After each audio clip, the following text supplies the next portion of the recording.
Thank you very much for inviting me again to have a conversation with you to discuss about things that I have learned along the way. My name is Phil Gona. I'm a professor of biostatistics at the University of Massachusetts in Boston. I will talk today about things that I have encountered in my work. I will specifically talk about statistical work that I have done in various places, and I call this body of work risk prediction for chronic disease and more, and epidemiological random work. These are reflections of my work as a team scientist.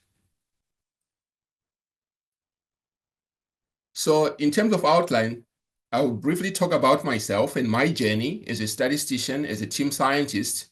I will discuss my work at the Center for Biostatistics in AIDS Research at the Harvard School of Public Health in the Department of Biostatistics. In that role as a research scientist, I was assigned within the Department of Biostatistics to what they call the Pediatric AIDS Clinical Trials Group. So I was the statistician for that unit within the School of Public Health. I will spend the bulk of my talk on work that I've done when I was working at Boston University, the Framingham Heart Study.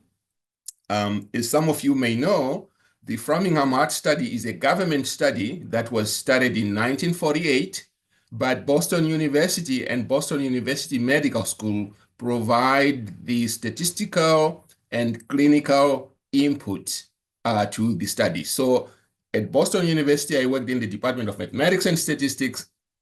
I was assigned to the Framingham Heart Study. I worked with clinicians from the government and clinicians from the Boston University School of Medicine. In that role as a faculty statistician, I developed risk prediction models for cardiovascular disease and other epidemiological studies that I'll talk about today. I also branched out. Instead of working as a biostatistician, as you know, if you're a biostatistician, you're pretty much working as part of a team. You're providing the statistical, mathematical expertise. But I also branched out and started writing grants of my own as PI, meaning to say, instead of working in a supporting role for other people, for other PIs, I was the PI. And I'll conclude it in a nutshell on things that I've learned along the way. Okay, so let's talk about what motivates me. Who am I? I am a statistical scientist. I'm a statistical team scientist. I get my motivation from one famous statistician by the name of John Tukey. Some of you may know John Tukey. I'll talk a little bit about his work. His famous statement, among many statements that are attributed to him, is the best thing about being a statistician is that you get to play in everyone's backyard. So what does that mean? Well, that means if I apply this statement to me, the best thing about being a statistician is that I get to play in everyone's backyard. As a statistician, I consider my training and my expertise as statistical methods in epidemiology. I have applied statistical methods in epidemiology to cardiovascular disease epidemiology, as I will talk about today. I've applied these methods to HIV, AIDS, as well as COVID, and I can as well apply these to any infectious disease. I've applied statistical methods for epidemiology in global health, as I will talk about my work in the global burden of disease, as I discuss my work as a Fulbright Scholar at Northwest University. I've applied statistical methods for epidemiology in public health and randomized clinical trials. My first job after graduating, as I will discuss on the next slide, is I worked in the pharmaceutical industry as a clinical trial biostatistician. Let me talk a little bit about John Tukey, and just to refresh your memory for those who have heard his name. We all are familiar with running analysis of variance. You have more than two groups on which you are comparing their means. You use analysis of variance. If the general F test is significant, the next question becomes which of those multiple groups, pairs of groups, are statistically significant. This leads us into what is called pairwise comparisons of means. If you have three groups, A, B, and C, the general F-test says there's something going on, p-value is less than 0.05. We want to identify those pairs that are different. Not all pairs will be different. If you have three groups, A, B, and C, A could be different from B, A could be different from C, but B could not be different from C. So we want to be able to identify those pairs that are different. So John Tukey contributed to the methods, to one of the methods in that kind of pairwise comparisons. So that's one of the things that he's very famous for, among many other things. But I get my motivation from him. I need and I want to play in everyone's backyard. That gives me the liberty to do pretty much whatever I want. Let me describe in a nutshell my journey so that you can begin to appreciate where I'm coming from, where I am, and perhaps where I'm going. Went to Boston University. That's where I, as a graduate student, I worked as a statistician in the Data Coordinating Center. During that time, I completed a number of degrees. I have an MPH in epidemiology, and I joined the dual degree, MA, PhD in biostatistics. And years later, I completed a master's degree in actuarial sciences. Before I completed my PhD at Boston University, I was awarded a pre-doctoral fellowship to spend 2 years at the Centers for Disease Control in Atlanta, Georgia. Basically, what this pre-doctoral fellowship allowed me to do was to, instead of conducting my dissertation research while teaching at Boston University, I got protected time to devote exclusively during this fellowship at the CDC to my dissertation. I was assigned to the division of AIDS in the division of tuberculosis elimination. When I left Boston to go to Atlanta, I had already developed my software, so to speak, my models, which I then applied to data at the Centers for Disease Control. So when I finished my PhD, my first job was in the pharmaceutical industry. I worked for a company called Pharmaceutical Product Development, PPD. It's out in North Carolina. There I worked as a senior biostatistician and also a manager. I managed various teams in this company. So the structure of this biotech company is, it's a contract research organization. What does that mean? It means that when big pharmaceutical companies like Pfizer, Eli Lilly, want to conduct studies for new compounds that they may have discovered, and they don't have the manpower or means to conduct the study in-house, they outsource those studies to the pharmaceutical product development company. So that means to say, I had projects sponsored by Pfizer, I had projects sponsored by Eli Lilly, but the biggest project that I worked on at PPD was looking at a vaccine for HIV. This vaccine was an innovative approach to say, let's take individuals who have HIV and yet they're doing well on their antiretroviral therapies, meaning to say their CD4 counts, their measures of immunity are good, their viral measures, viral load, also good, and they are pretty much stable on antiretroviral therapies.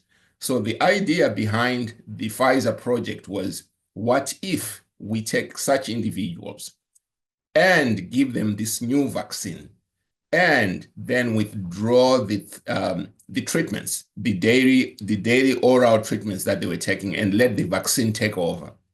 It sounded promising at the time, but the study did not show very good results. But for more than 3 years, 4 years, I was senior biostatistician manager at PPD doing those kind of studies.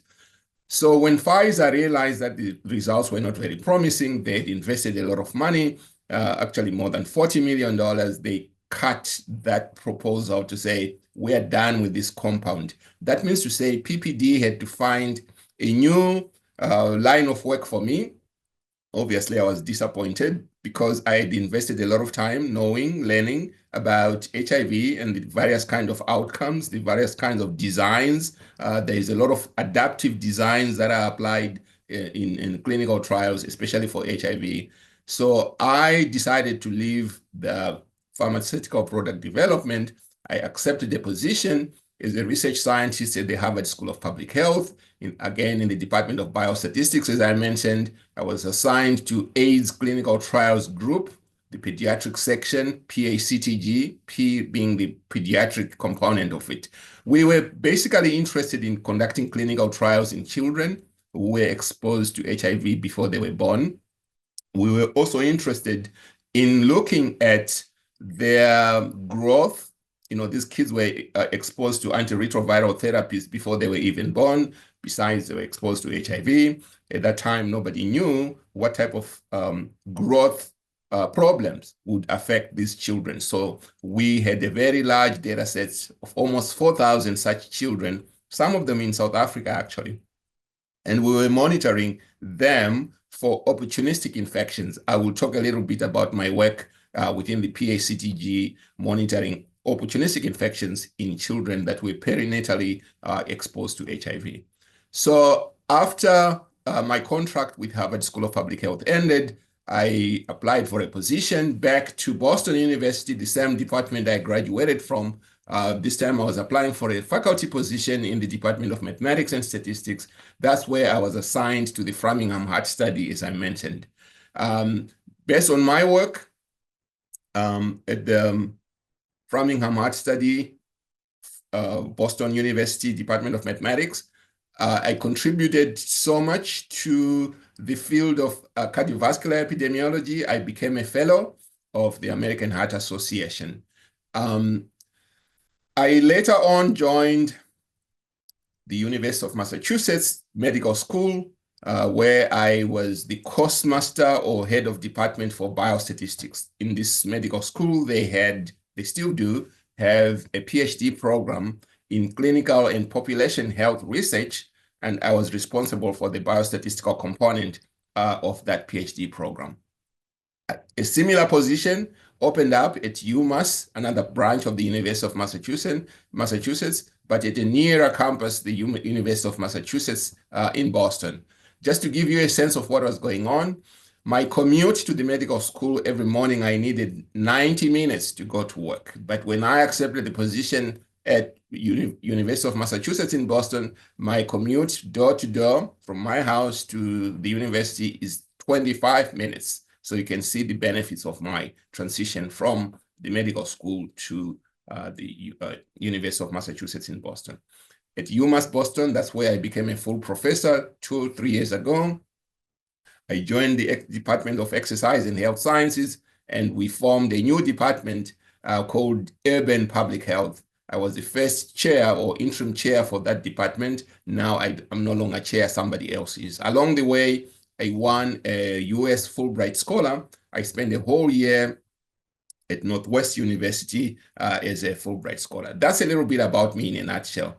Now, I mentioned my work at the Harvard School of Public Health at the Center for Biostatistics and AIDS Research, and we were looking at opportunistic infections. And I mentioned that we had 3,000, 4,000 children who were born with HIV, and we were monitoring opportunistic infections. In the role as a research scientist, I was the chair of the surveillance working group. We were surveilling the opportunistic infections, and I was a member of the Division of AIDS, the Opportunistic Infections Research Agenda Committee, because sitting on this large data set, we had the most information on opportunistic infections related to HIV. So I contributed to this committee as such. So our first paper that I took leadership on, we looked at the incidence of opportunistic infections in these children, compared the incidence of certain infections before heart and after heart, and we reported that the incidence soon after heart was implemented, the incidence became extremely low, which was very good. So in this JAMA paper, we reported on our work. We have also conducted other studies. We looked at the association between hepatitis A antibody response with HIV RNA. And we saw that individuals who had immune reconstitution had a better response to the antibody than those who did not have. We also looked at the prevalence of high cholesterol in children in these children, and we noticed that there were certain protease inhibitors that elevated cholesterol in these children. So there was a recommendation to not provide those protease inhibitors for this reason to children with HIV. We also looked at the rate of serious bacterial infections among children with immune reconstitution. So the idea was pill burden was a big issue in these children. Besides taking treatments for their HIV, they were also taking secondary prophylaxis for infectious diseases such as tuberculosis and bacterial infections. So the question was, if a child's immune reconstitution was robust, meaning to say they were responding very well and they were stable on antiretroviral therapies, should we continue giving them secondary prophylaxis? And we conducted this study that demonstrated that the rate of bacterial infections and other infections in immune reconstituted children were very low, such that we considered it safe to discontinue secondary prophylaxis. That's about my work at the Harvard School of Public Health. I've just given you a sampling of the work. There are many other things that we conducted. Then I mentioned that I joined the Framingham Heart Study. I was the co-statistician through the Department of Mathematics in the department at Boston University. My position was that of a research assistant professor.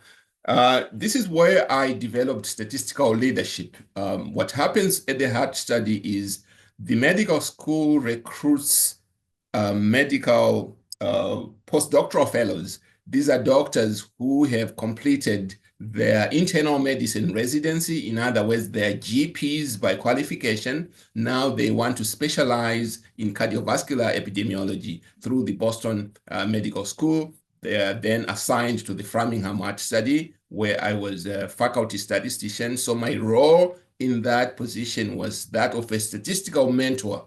Over the years that I worked at the study, I mentored over 36 postdoctoral fellows. In this work, this is the work that I'm going to describe later on. This is where I used risk prediction models to relate a novel set of biomarkers to predict cardiovascular disease and death. I will describe a few projects on this line of work. And as a result, we co-authored with the medical interns, with the postdoctoral fellows, over 70 scientific papers. And I would say this is the basis for my induction as a fellow of the American Heart Association. Just an example of things that we conducted, and I will describe a little bit more on the first two. The first one, which was the major paper that came of our work, I said we were going to relate biomarkers to cardiovascular disease. We're going to relate biomarkers to death. These biomarkers had never been tested before, and we didn't know how they're going to be, how useful they were going to be in predicting future cardiovascular disease and mortality. So our first project, which I conducted with Dr. Wang and other people, we looked at the multiple biomarkers, the 10 biomarkers that I mentioned, and in predicting the first major cardiovascular disease. And we also looked at the risk for mortality as whether those biomarkers would be predictive or be helpful. We published this paper in the New England Journal of Medicine. The same approach, we use those biomarkers to predict incident hypertension and other work that we conducted as well. I'll come back to these two papers because they represent the bulk of the work, the crust of the work with looking at biomarkers to predict cardiovascular disease, to predict mortality, to predict incident hypertension. So let's talk a little bit about risk prediction. Why do we need to do risk prediction, and why do we need to use biomarkers like we did for any disease. It doesn't matter whether it's an infectious disease or a chronic non-infectious disease. If it's detected early, that's a good thing. That means to say clinical implementation, prevention measures are quickly implemented to avoid the disease getting worse. The sooner the disease is detected, the better. So biomarkers, and I'll show you a list of the biomarkers that I'm talking about. They are often used to augment traditional risk factors to predict future disease. So usually there's only one biomarker to talk about. I'll show an example on which we had one biomarker and we were trying to relate that single biomarker to a particular outcome. But sometimes we have more than one marker. In our case, we had 10 biomarkers to look at. And these biomarkers were collected in the same person at one visit. How do you deal with 10 biomarkers instead of one? How do you make sense of the results that you get? In this example where we had a single biomarker, we actually related CRP, C-reactive protein, a measure of inflammation, to cardiovascular disease. And that was a simple and straightforward analysis. You just run your models, you include the biomarker, and you see if the marker is significant. When you have more than one, things are slightly different, and they're statistically more interesting. We need to identify, out of those 10 biomarkers, multiple biomarkers, those that are informative. In other words, those ones that contribute to the prediction. Not all of them are going to be equal, but as we do that, we have to be cognizant of the risk of false positive. We may find that a biomarker is informative when it actually is not, or the opposite of that problem, false negative. We may say, oh, the biomarker is not informative when actually it is informative. There's a risk for doing that because we have multiple biomarkers. I'm talking here about type 1 and type 2 errors, and there are ways of avoiding that. And we can talk about that as well. So false discovery happens because your significance level alpha usually set at 0.05. If you have 2 markers, 3 markers, 4 markers, and you run for each marker a model for marker A, a model for marker 2, a separate model for marker 3, if you run them one at a time, each time you're running a model, you are inflating your type 1 error rate. Your false discovery rate increases, and we want to avoid that. And this is a big statistical question. How can we analyze markers one at a time without inflating the significance level? So another approach is to take all the markers and just dump them in a model. So that's also not appealing because the big model with, imagine a basic model with 10 predictors, and to that model, you're adding 10 biomarkers. That model may lack sufficient power to detect any effects, may lead to false negative findings. So let me go now into specifics of how we used those 10 biomarkers in the Framingham Heart Study.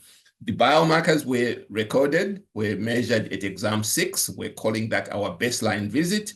So we follow individuals starting at exam 6 into the future. We were interested in 3 types of outcomes. Death is one of them, incident CVD, incident hypertension. So for death, we are looking at a prospective design where we starting at baseline exam 6, we are following these individuals into the future, and we're going to fit Cox regression models. So in terms of those biomarkers, we standardize them to a Z-score, meaning to say we converted the biomarker distribution to a standard normal distribution with a mean of 0 and standard deviation of 1, such that when we report our hazard ratios for mortality, we're going to be saying for every 1 unit, for every 1 standard deviation increase in the marker, the risk for mortality is so much. For every 1 standard deviation increase in the marker, the risk for incident CVD is so much. For every 1 standard deviation increase in the marker, For hypertension, which we analyze using logistic regression, the odds for the incident hypertension is so much. So I want you to notice that we converted the markers to mean zero standard deviation 1 as a way of standardizing the interpretation. So for mortality, we had 172 events out of about 3,000, 133 events for incident CVD out of 2,600, or 232 events out of about 1,500 hypertension. This is after we excluded individuals who either had prevalent CVD or did not meet certain inclusion criteria in our analysis. So just to show you, this is a busy slide. The 10 markers that we're talking about are listed here. We have CRP, we have PAI, we have aldo, renin, and so forth. A key point to notice on the biomarkers is among themselves, the markers are correlated, meaning to say multicollinearity is a big issue here. Even though the biomarkers do represent different biological pathways, they are within themselves related. And we know from a regression standpoint, we cannot include markers or variables that are correlated, just like you will not include in your regression model weight and height, because those two are very tightly related to each other. So just to show you the extent of multicollinearity, this table here shows that, for example, if you look at fibrinogen is highly correlated with CRP, correlation coefficient, almost 0.5, highly significant. PAI1 is highly correlated with CRP. Aldo is correlated somewhat with CRP, and so forth and so forth. So that means to say, in our modeling, we had to be aware of this massive multicollinearity in the data. So I mentioned earlier on that when you have one marker in the data set that you're interested in, the analysis is simple and straightforward. I demonstrate that using this example where we had plasma renin, and we're going to use plasma renin to predict cardiovascular disease and mortality, one marker at a time. Analysis simple and straightforward. We just fit our model and include the marker in the model as the predictor of interest. We're going to use Cox proportional hazard regression model, but the assumptions for Cox proportional hazard regression model were not satisfied. So we had to do what we call the landmark analysis. So what we did was we cut off the time to event from half a year, 1 year, 1.5 years for the whole period. And at each time, we estimated hazard ratios for mortality. And the next time, this is what a landmark analysis is. We say, what if our study was stopping at 1 year? What if our study was stopping at 1.5 years, all the way to 5 years? This is a way around dealing with non-proportional hazards in Cox models. So we concluded that, as you can see, in the earlier period, between 1 and 1.5 years, 2 years actually, the hazards for mortality attributable to the biomarker were high, but over time, in the long run, the hazards became less and less significant. So you can say up to about 2.5 years, the hazards associated with a high plasma were significantly high, but they tapered off over time. Our conclusion was higher plasma renin is associated with greater mortality in the short term, that is for mortality. But when it comes to cardiovascular disease, that was not the case. Plasma renin was not a useful predictor for cardiovascular disease. What's nice about this example is a very clean analysis. There are no questions. You have one biomarker, non-proportional hazards approach. We use a landmark analysis, simple and straightforward. However, when we have 10 biomarkers, things slightly become different. Like I said, those markers are collinear.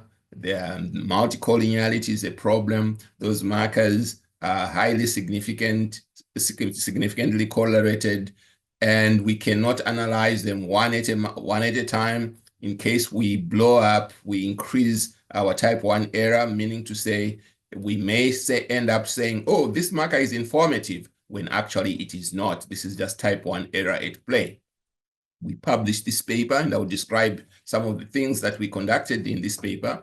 We published it in the New England Journal. We were looking at the multiple biomarkers for the prediction of CVD and mortality, and go straight to our results. I mentioned that we converted the markers into a standard normal distribution, which means to say we centered the distribution at 0 and forced the standard deviation to be equal to 1, such that when we are looking at these hazard ratios here for mortality, for death, of the 10 biomarkers, there are 5 markers that came out as informative. For cardiovascular disease, only 2 markers came out as informative. So the interpretation of these hazard ratios is, for every 1 standard deviation increase in BNP, the hazard ratio for mortality goes up by 40%. For every 1 standard deviation in the every 1 standard deviation increase in CRP, the hazard ratio for mortality goes up by almost 40% again, and so forth. So we identified the informative markers for mortality. We identified 2 informative markers for cardiovascular disease. So our conclusion in this paper was there were 5 markers that were statistically predictive of death. These are the 5, and 2 markers that were predictive for CVD. Now, we did something else. Our goal here was risk prediction. We're just not interested in identifying this marker here is informative, that marker there is not informative. We wanted to find out, do these markers add value to risk prediction as a set, rather than as 1 marker at a time or individual in the model that we looked in the previous slide. So we did something a little creative. We created what we called a multi-marker score. I'm going to call that H. How is H defined? And I want you to pay attention how H is defined. And as we are doing that, think about creating a joint composite marker, a joint composite variable comprised of those markers that were informative. So here's how H is defined.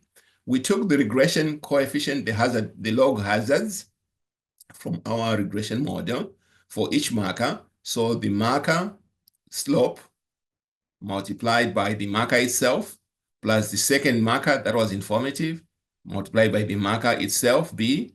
Do that for third marker, fourth marker, and so forth. So we summed up this product of regression coefficient times the value of the marker for all the patients. So H is this continuous scale that combines the markers that were informative to create 1 score.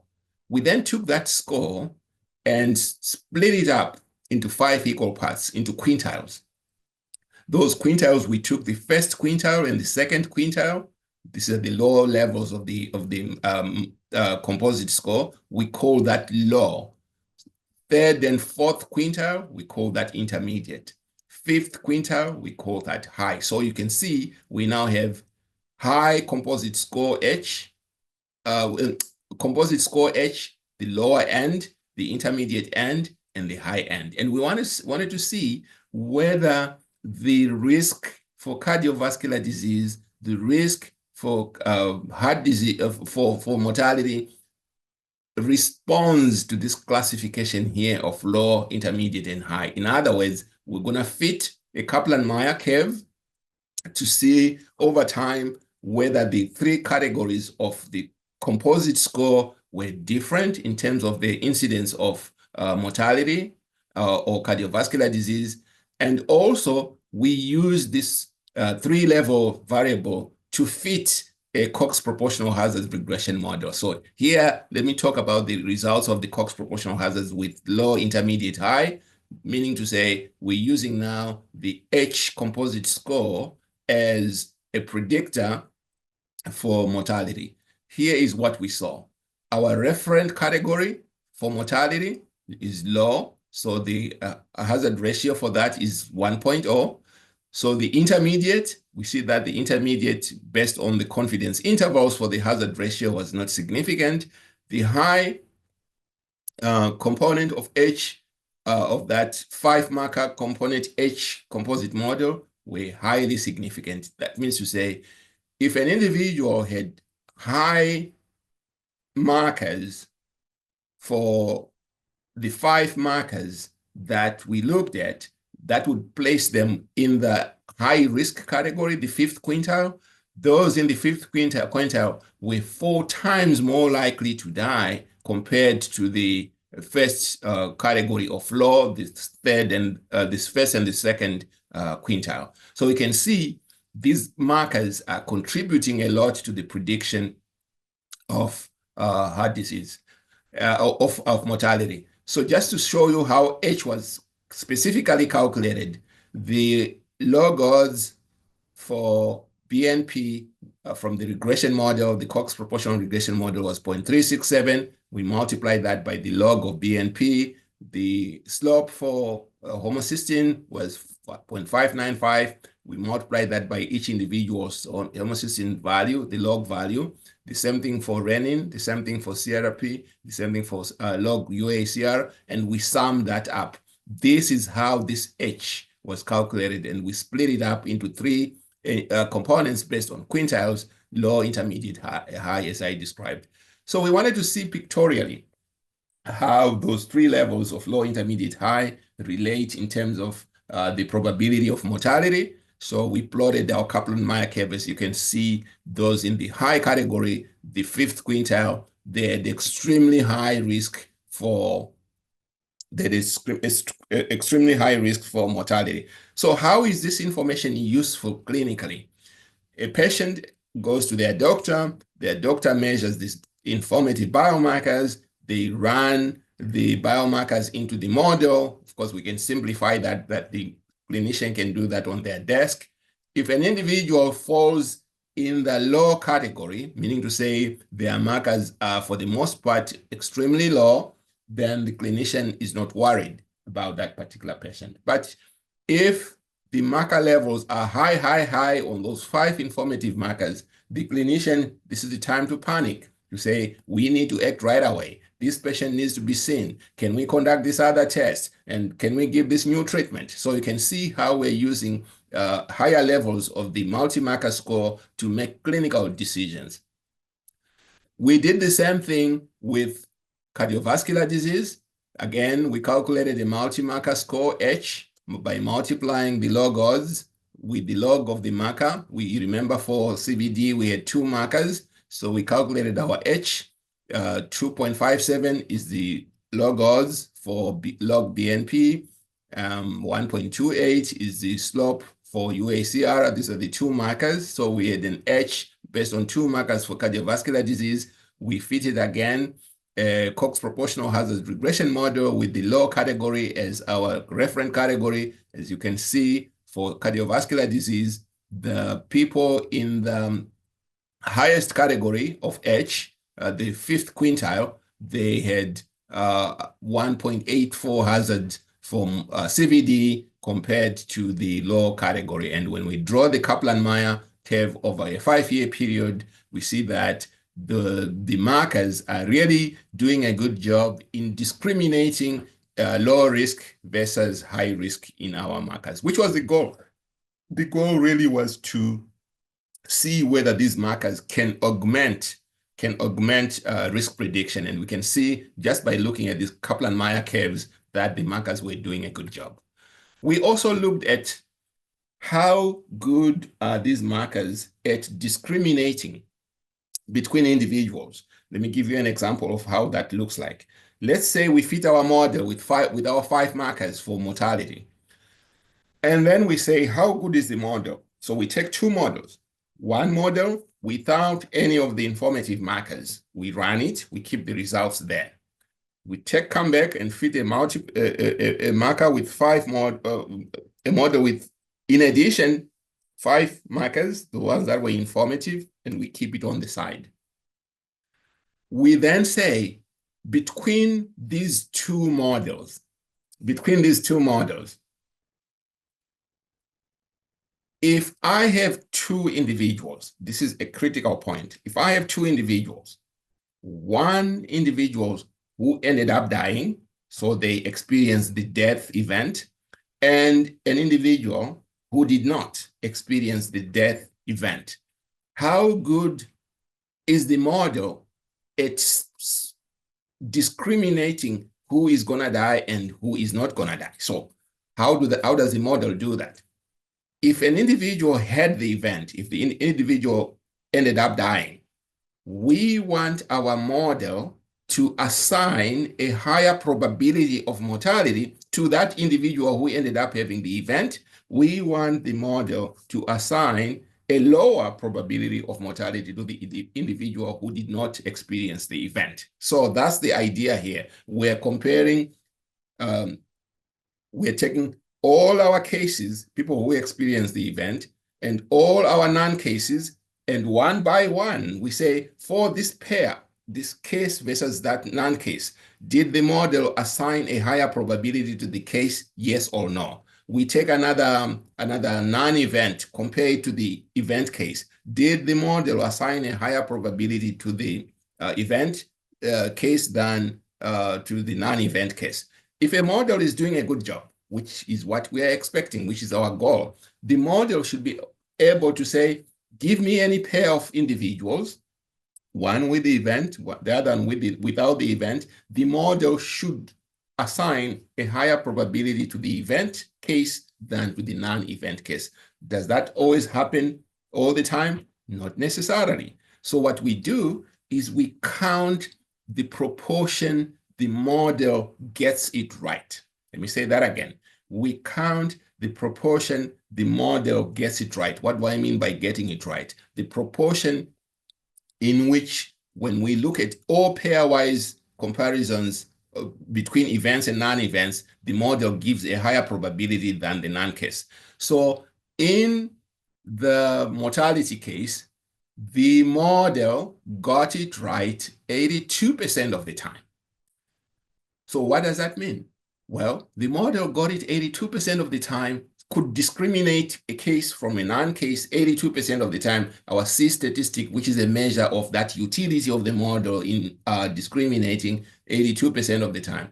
How about if we did the same assessment of the model without the biomarkers? The idea is we're trying to see the added value of our biomarkers in improving risk predictions. So without the markers, the model got it 75% of the time. So you can see the biomarkers had an added value from where we had 75% getting it right without the markers.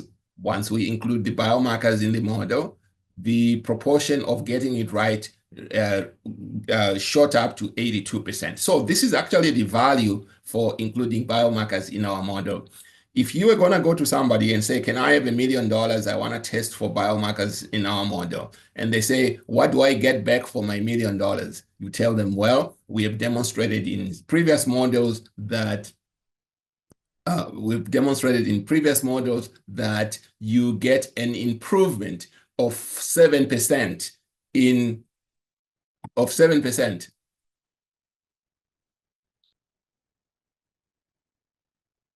Can you still hear me? Hello? Did I lose anybody?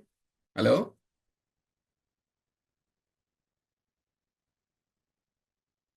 What's going on?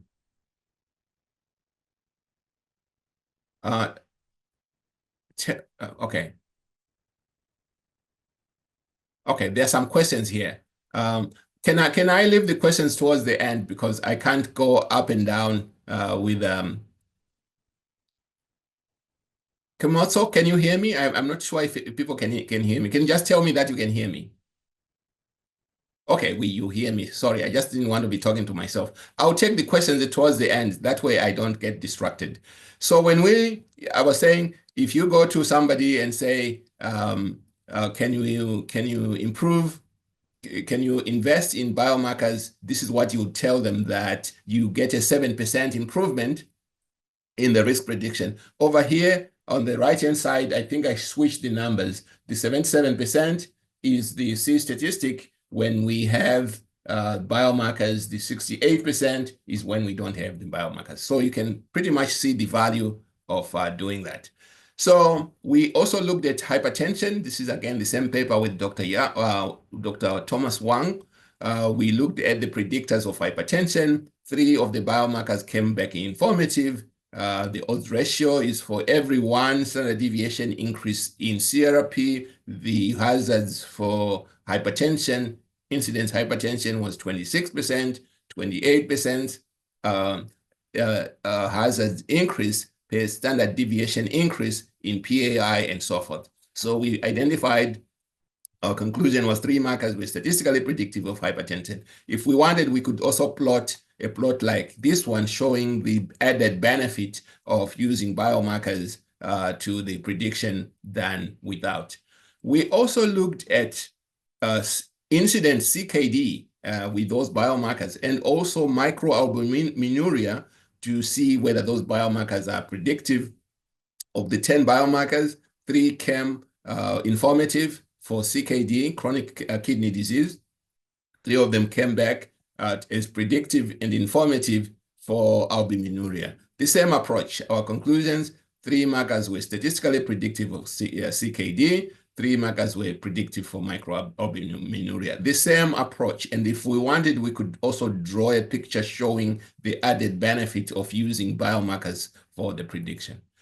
Now, besides the biomarkers, there are other markers that were also collected within Framingham. These were based on CMRI. CMRI is cardiac magnetic resonance imaging. They collected markers.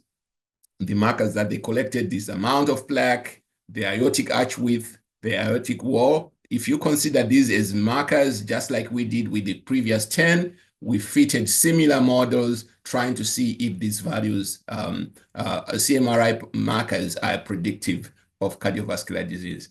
And in this first paper here, once we collected the data, there are no known reference values associated with these CMRI measures. So our first paper was to determine reference values, which means to say for the US population, what would we call a normal or abnormal plaque amount? What would we call a normal aortic arch width quantity, aortic or area quantity? Last time when I talked about this, there was a question that says, can we take reference values that were developed elsewhere and use them in our population, say in South Africa or in Zimbabwe for that matter? My answer to that is I prefer reference measures to be developed locally before we take reference measures that were developed elsewhere for obvious reasons.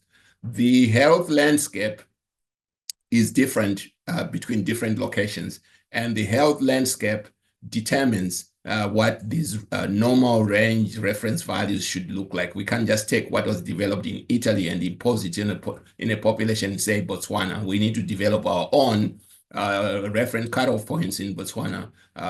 That way, if we end up with the same reference cutoff points, even better. Then we have evidence that the reference cutoff points are transferable. Most of the time, those reference cutoff points are not transferable. So that's why I prefer, that's a personal preference, by the way, that we need to develop our own reference cutoff points. We also looked at these markers to look at incident cardiovascular disease. Now this is becoming familiar. Last time we were using the 10 biomarkers. This time we're using these markers from CMRI. Again, same approach. We fit a model without the CMRI markers. We fit a model with CMRI markers, and we see the added value for discriminating people with cardiovascular disease compared to those without cardiovascular disease in our sample. So there are additional epidemiological analysis conducted at Framingham Heart Study. This is work that I conducted with a PhD student. This PhD student, James Muchira, was interested in, do parents, do they confer added risk to cardiovascular disease to their children? So in other words, if I'm a parent and I have a high risk of cardiovascular disease, does that risk translate or does it carry over to my offspring? So we looked at the association of parental cardiovascular health with the health of their offspring. In this paper, the second paper, we looked at parental cardiovascular health. Does it predict cardiovascular disease in their offspring? This is almost similar to doing genetic studies because we're doing familial studies. Does cardiovascular disease transmit within families? That was a question of interest. I want to change gears and talk a little bit about my dabbling into something that traditionally biostatisticians don't do. You can see in the previous descriptions, I was working as a team scientist supporting clinicians and interns and fellows conduct these elaborate risk prediction models, but I was following instructions because I was working on a study that is funded by to somebody else, another PI. I decided to become a PI myself, meaning to say, I started writing grants of ideas that I conceived myself. I put together the teams and submitted the grants. I submitted this grant here called Historical Structural Racism as a Driver for Racial Disparities in Testing and Vaccination for COVID. So we wanted to see whether, for some of you who know the landscape in the United States, there's a history in the 1900s of severe racial inequality, racial discrimination, especially in the South. So now in the age of COVID, the question that we were asking is, if we take states in the South that had a history of Jim Crow laws to me is like, severe kind of apartheid, actually worse than apartheid, because people were separated in their social setting, in their receipt of health services. Everything about people was separated, now including their hospitals as well, including the burial grounds. They were separated. That's how severe the Jim Crow laws were. So we wanted to say, yes, Jim Crow laws were in existence in the 1900s, and they were only made illegal in the 1960s. Do the people who live in the states that implemented Jim Crow laws, each time I say Jim Crow laws, you should read it as severe apartheid, do they experience differential outcomes related to COVID? And the outcomes are, do they get tested at the same rate? Do they get vaccinated at the same rate? At that time, there were no vaccines, so we were just looking at mortality, we were just looking at testing and vaccination. So this was a grant that we submitted. This was going to be an almost $4 million grant, which was not funded. We were so upset that we didn't get the grant funding. We decided to turn the work that we conducted in this proposal into a paper. This paper was published just a couple of months ago, and this is the paper that I'm talking about. It was published in BMC Public Health. We were looking at racial disparity in mortality from tuberculosis. You see, now that we were not funded to do the research for COVID, we said, how about if we use existing data on tuberculosis? Tuberculosis and COVID have the same transmission route, and also they spread similarly, in different socioeconomic classes. So what we expected to find with COVID, we thought we could also find in tuberculosis. So we looked at racial disparity and mortality from TB in the US states, those that have a history of Jim Crow laws, severe apartheid, and we use data from the global burden of disease. I should mention that within the global burden of disease, I am designated a principal collaborator, meaning to say I've been with them for many years. I'm considered an outsider. If anybody is interested in global burden of disease work, let's talk. Okay, so this came from this first grant here on which I was PI, and we had another grant on which we're going to do syndromic surveillance for testing. Basically, what we're trying to do here, and this grant was not funded, what we're trying to do is we're trying to look at the distribution of different variants of COVID-19 in the Southern Africa region, just as a way of knowing that the landscape for variance was either stable or changing. And if it was changing, we needed to know how is it changing so that we could intervene. And another study, we're going to do genomic study analysis. Sorry, I misspoke here. In this second study, we're just going to do syndromic surveillance. So syndromic surveillance is when you develop an app and you give this app to a number of people in all the provinces. Every morning, they register their symptoms. So we would monitor the incidence of symptoms that is being recorded, and that would help us identify hotspots before they become serious. And this is the genomic study where we monitored variance. Our plan was to monitor variance for the COVID vaccine. And then when I was at Northwest University, they have developed there a study called African Predict. In this African Predict study, they collected a number of markers for cardiovascular health, pulmonary disease, kidney function, inflammatory cytokines, and so forth. So what we were going to do is to use that existing large data set of about 1,200 individuals, 1,200 individuals, to say we have this historical data. Can we, for our COVID-19, for individuals who develop COVID, can we create a case control study embedded into the African Predict study? And then this other one was a training grant. And this study here, I was site PI, meaning to say I was co-PI. We developed an app, a clinical guidance system to help practitioners in underserved health disparities. The way this grant would work is that imagine a healthcare worker out in the boonies, far away from the major cities. They encounter their patients. Perhaps this health services, this health center does not have the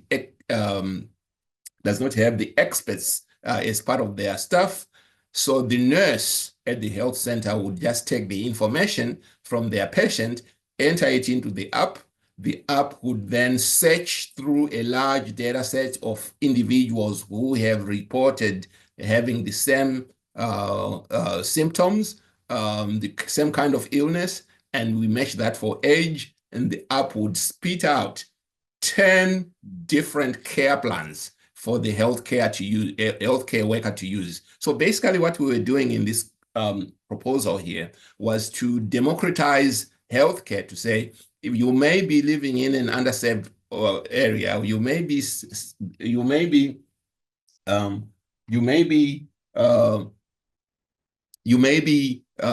served by a healthcare system that is understaffed, but the staff at that hospital, rural health center, can enter your information into the app and recommend care based on thousands and thousands of similar records that are archived into the system.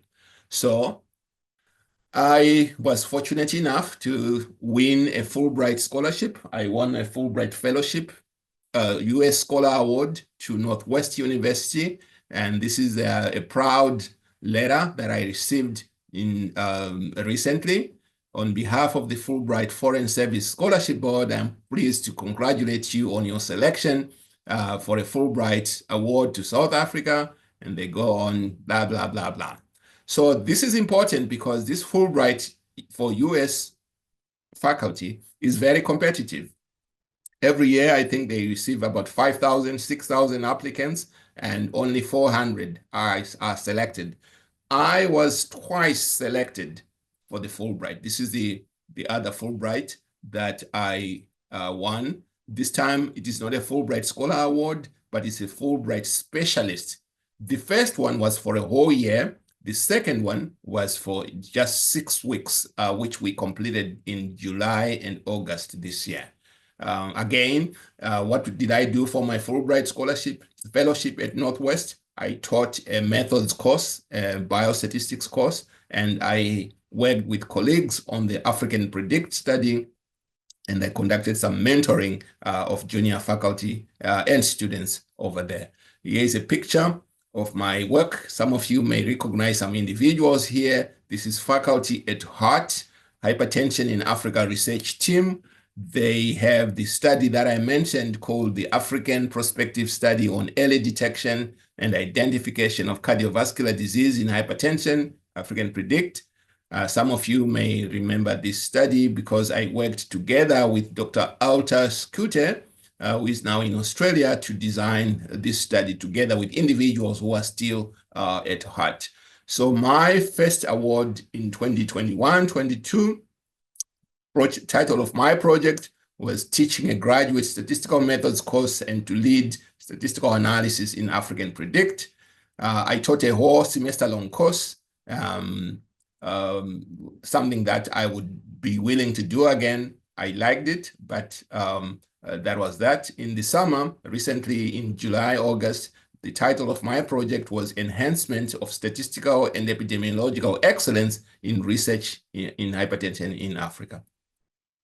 As part of this, the recent Fulbright Scholarship, we presented part of our work at the conference in Johannesburg. I think it was sponsored by the International Hypertension Society.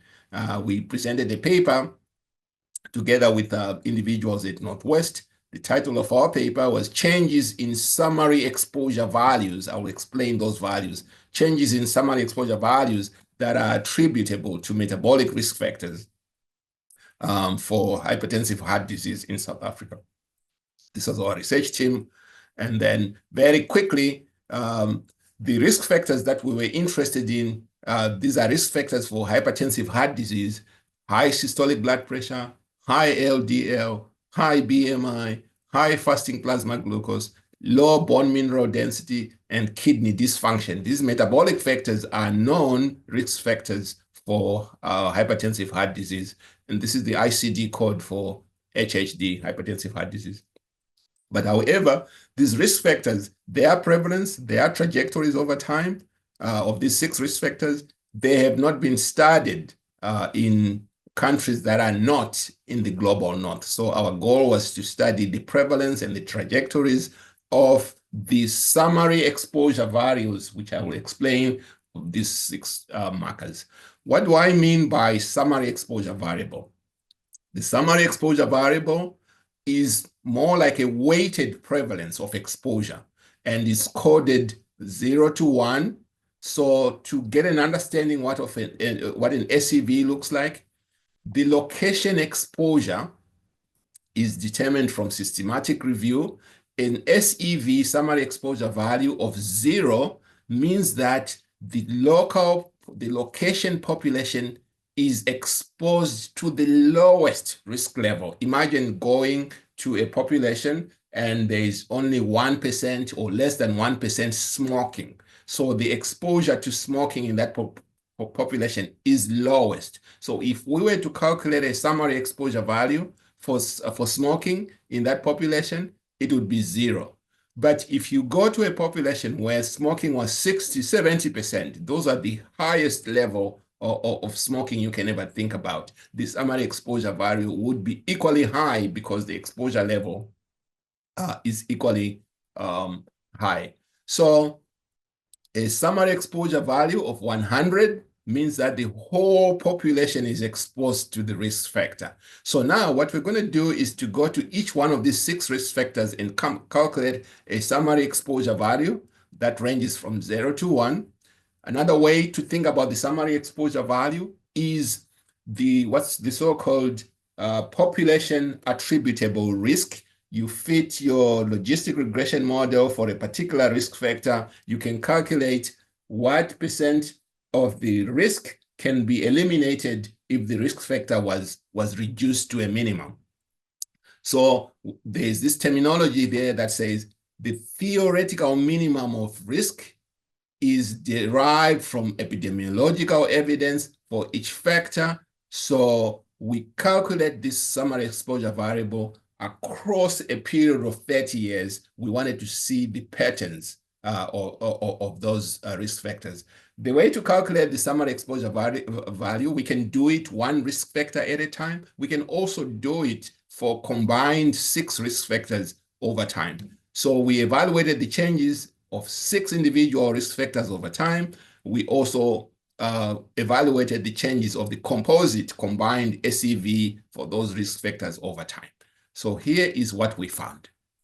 We found that from 1990 all the way to 2021, the global composite SEV score ranged from under 12 all the way to about 18.